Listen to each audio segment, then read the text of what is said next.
И сега добро вечер. Поштовани гледачи, за миг на почетокот на отвореното студио имавте можност во минута да следите што во овој миг се случува пред и во исламската верска заедница, каде што наводно е извршена смена на Сулейман Реджепи, иако таму се очекува поглаверот на ИВЗ и наводно негова замена со Скендер Бузаку. Затоа, како што веќе јавив, ќе имате можност да гледате во вестите во 20 часот.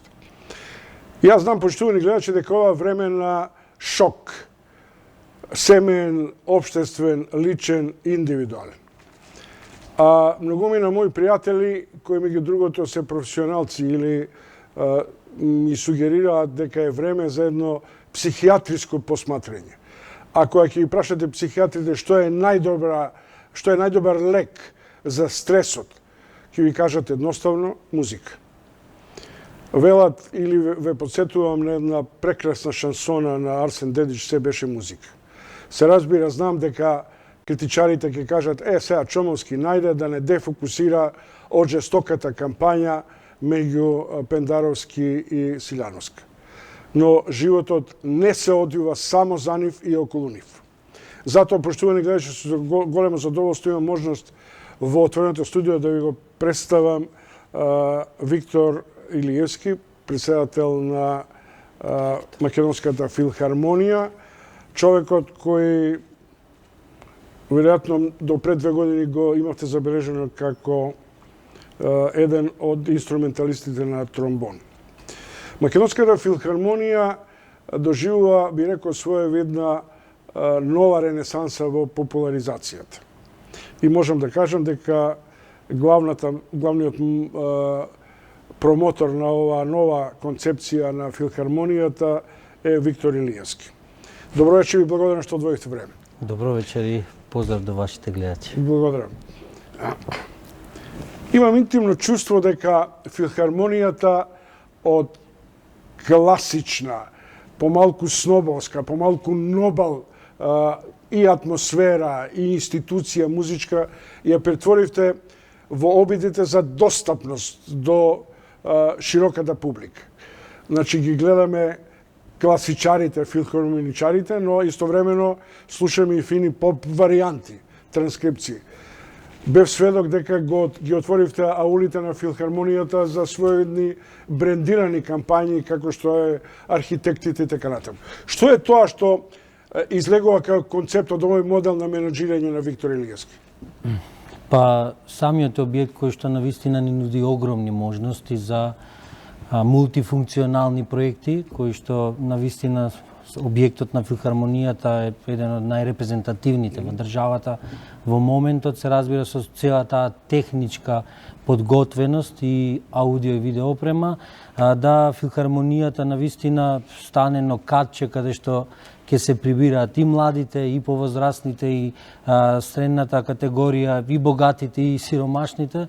Значи имаме настани за широката публика, се разбира, и голем број на настани кои што ги организираме заедно со продукции и организации, за да навистина публиката го насочиме во еден вистински правец, бидејќи културата и нашата мисија како институција е голема, да сепак имаме и едукативен елемент и се разбира дека како начело на институцијата е голем предизвикот и со новиот објект да конечно публиката има едно пријатно катче во Скопје во нашиот музички храм. Морам да кажам дека на времето филхармонијата беше место на граѓанската елита во тоа време. Сега се повеќе гледам млади луѓе, се повеќе гледам градски урбани лица кои сакаат да гледаат и концерти на врвни маестра, но се приврзаници и на своите нови жанрови транскрипцијски на филхармонијата. Дали е тоа обидот на филхармонијата да се доближи до публиката или публиката да ја привлече кон себе? Видете, со самото тоа што ние во програмата имаме големи светски имиња артисти кои што настапуваат со сите светски филхармонии, имаат можност да настапат на нашата сцена, Тоа е едниот начин, а другиот начин е да еве и ова поширока публика која што голем дел од неа немало можност да слушне филхармонијата и во друго светло, мислам дека е еден начин да еве се привлече шо поголем број на публика и се разбира успеваме во тоа бидејќи ако сум еве еден од уметниците кој што посетил голем број на концертни сали во светот, сметам дека таму некаде над 50 годишна возраст е процентот на љубителите на класичната музика. Се радувам што еве тој процент ние го разбиваме и таа публика е што помлада и се разбира имаме и голем број на фанови повозрастни, меѓутоа многу ме радува фактот што еве се приклонува младата генерација кон нашата мисија и нашата дејност која што имаме. Илијски, уште малку околу корпоративниот имидж. Бевте во Кина, се подготвува ново ваше заминување на филхармонијата. Тој концерт е готов, со кого ќе одите, што ќе подготвите? Точно така, бевме во првата азиска турнеја во Кина, каде што имавме 7 концерти во 7 градови, тоа беше пред новата година и во зачекорувањето на новата година. И еве, сега се последните преговори за ново учество на филхармонијата, односно гостување и исто така голема турнеја и при крај се сите преговори во следниот период би ги објавиле сите тие конкретни работи. Частен од Кина, бевте на Иберискиот полуостров. Како поминавте на гостувањата на, да речам, на тангото кое привлекува поинакви емоции? Видете, значи, многу се радувам што како уметник претходно имав голем број на настапи надвор од државата со Ноу Бордерс оркестарот.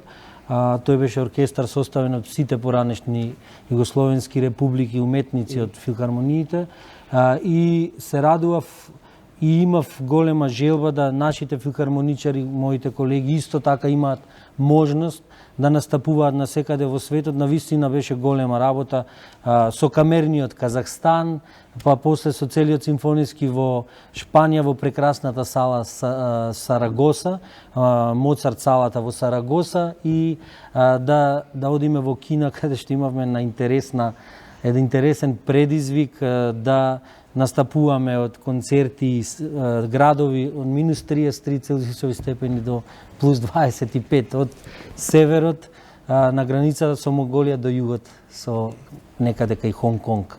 Виктор Илиевски, директор на Македонската филхармонија, изгледа дека ви е судено да учествувате или да правите гламурозни концерти.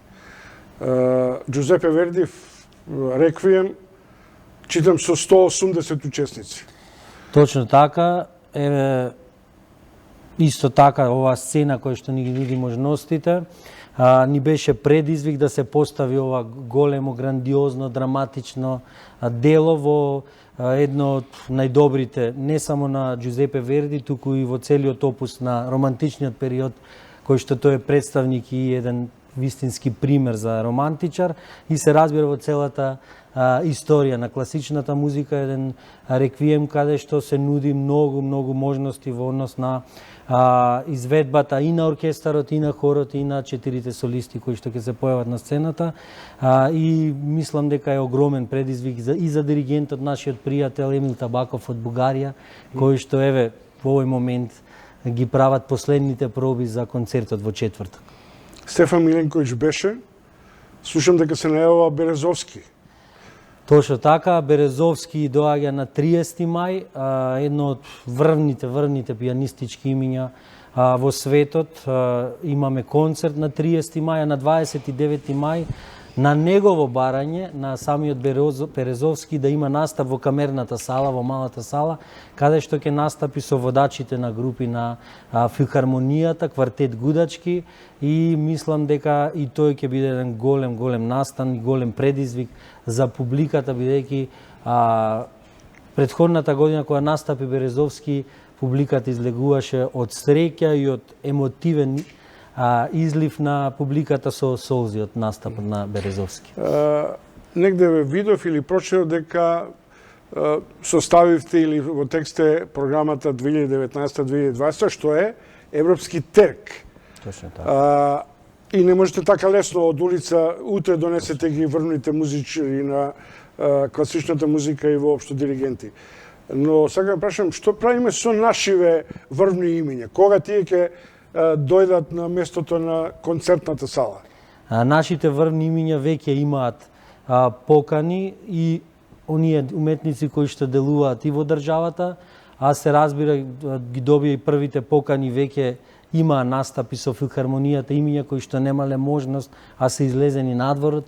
Државата би споменал неколку, младите диригенти, Елена и Виктор Митревски, кои се усовршуваа и студираа во Виена, имаа можност да настапат со филхармоничарите, продолжувајќи со Цинциевски, контрабасистот, водач во Малта филхармонијата, со Ѓорги Димчевски, кој е водач, концертмајстор на Мадридскиот симфониски оркестар. Во моментот има голем број на покани во оркестрите од Велика Британија. Со Ѓорги Димчевски имавме концерт во Скопје и со истиот солист, со шпански диригент имавме настапи во Шпанија и се разбира дека во следниот период следуваат голем број на други имиња кои што ќе настапат со нашиот филхармониски состав. Овде кои ќе дојдат научниците, обично велам, имате ли регистратура каде се младите по светските универзитети? Вас ве прашувам, дали воопшто во Македонија, на ФМО, дали меѓу вас, има една регистратура кај се распослани, освен овие имиња врвни на наши интерпретатори, музичари, инструменталисти и така натаму. Позната ми е, например, Келската школа на пијано, од кој излегува 3-4 имиња. Да, ние навистина денес е многу полесно со социјалните мрежи и да се дојде до македонците кои што настапуваат и кои што делуваат во светот, а се разбира дека бидејќи доаѓаме од таа бранша е многу полесно да бидат вклучени сите оние кои што се имаат печат во своето делување на класичната музика и во тој контекст и имам дадено и задача и на мојот тим од продукцијата вработени да секој навистина кој што има капацитет, се разбира и да биде достоен да настапи со филхармоничарите, поготово име кеф сега со на новата сцена и новата сала. Какво е билото на филхармоничарите, на класичарите кога се во концертни аранжмани со Владко Стефановски, на Охридско лето, кога влегуваат во сферата на популарната музика? Многу интересен факт беше и оваа сезона што имавме 3 концерти во 3 дена, еден после друг. Првиот концерт беше со Бенџамин Шмид, австријски одличен велемајстор на виолината. 22 март имавме со Бреговиќ, кој што упати најсилни поздрави за филхармоничарите, со една проба настапија во Борис Трајковски и следниот концерт беше со Стефан Миленковиќ во салата. Се разбира дека филхармоничарите го прифатија темпото на еден предизвик, темпо каде што како што и работат светските оркестри, со брзи проби, со брзо подготвување на програмата, да се адаптивни. Ме радува што има голем број на млад кадар кои што имаат мотивација и сатисфакција да дадат свој максимум и мислам дека во однос на аранжманите од прашањето што го поставивте, уживаат во секој дел. Еви со Каролина имавме настапи за вашата годишница, одлични и со Тамара и со Владко Лозановски, каде што навистина уживаат филхармоничари. И Владко Стефановски. Ви фали тромбонот? Па да, има голем број на концерти кога буквално атмосферата повлекува да сакам да застанам. Пробав неколку од концертите, меѓутоа ангажманите бидејќи се преземени одговорноста не само оркестарот кој што го имавме во домот на армијата, туку сега го на некој начин организираме и менаџираме самиот објект и сите настани кои што се случуваат и навистина е огромен предизвикот и ангажманот околу тоа. Меѓутоа настапувам и свирам со Феймс оркестарот кој што свири филмска музика за снимање на филмска музика во Холивуд и во викендите. Ама тоа се снима тука петок сабота во Скопје. Да, како во Скопје. француско-холивудска Така, продукција. така е. И велат филхармоничарите да дае Господ има толку концерти како добро дет профитерски на оден начин. Па видете, уметниците голем број, јас од 2000-те сум член на филхармонијата. Мислам дека почнавме со некои мизерни некои плати. Навистина сега еве со големиот број на можности и настани и со салата и со проекти кои што еве јас успевам да ги координирам и наџирам заедно со и другите продукции да еве на некој начин имаат поголема и валоризација на нивниот труд. Охридско лето се спрема или нешто? Охридско лето се спрема, отвараме со Охридско лето и мислам дека еве скоро фестивалот кој што го менаџира тој настан, мислам и целиот фестивал ќе објави конечната програма. Негде прочитав дека ваш менаџерски предизвик е да најдете шеф на концерт диригент или шеф диригент на филхармонијата. Најдовте зошто е тоа неопходно? Видете, голем број на години филхармонијата нема свој шеф диригент, име кое што се поврзува и се еден печат на самиот оркестар и самата институција. Например, еве Лорин Мазелковиќ што беше со Њујоршка филхармонија, Мехта со Израелска филхармонија, Сајмон Рател со Берлинска, еве сега со Лондон симфонија оркестра. И мислам дека самиот шеф диригент кој ќе има и поголеми ингеренции во однос на креирање и на програмата и во однос на тимот кој што се прави во оркестарот ќе има голема функција. Јас се разбира и за самиот имидж на институцијата, еве бев пред 10 дена се вратив од Дизелдорф, светска конференција на менаџменти, каде што буквално секој од менаџерите на врвните артисти секогаш прашува кој е името кое што е шеф диригент, односно носителот на некој начин музички директор на институцијата и мислам дека редно време во последни преговори сме со неколку имиња и мислам дека и тоа ќе го оствариме. Илијске, пред да ви се заблагодарам, го пополнивте ли составот на филхармонијата? Од каде регрутирате нови музичари кои имаат своја дополнителна енергија? Да, во овој период дополнивме извесен број на уметници. Еве во оваа прилика ќе кажам дека сум гор што за прв пат во државата успеавме да воведеме критериуми позади завеса.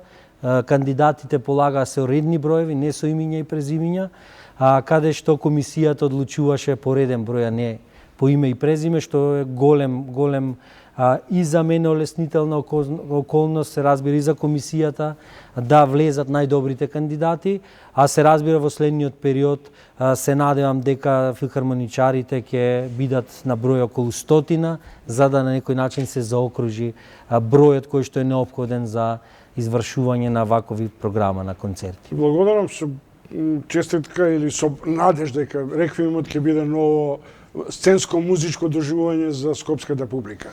И посакувам и натаму да бидете успешни како што стартувавте. Ви благодарам и повелите на концертот. Ви благодарам. Многу поштувани гледачи, следите Отворено студио. Откако ќе го испратам директорот на Македонската филхармонија Виктор Илиевски, бидете со нас, ќе добиете една промо верзија, а потоа со камерата веднаш ќе се клучиме уште еднаш пред вестите за евентуални нови случувања пред Исламската верска заедница. Уште еднаш да ви посочам основна вест, дека таму има прилично напната атмосфера по одлуката за евентуална смена на Сулейман Реджепи од поглаварската позиција на Исламската верска заедница.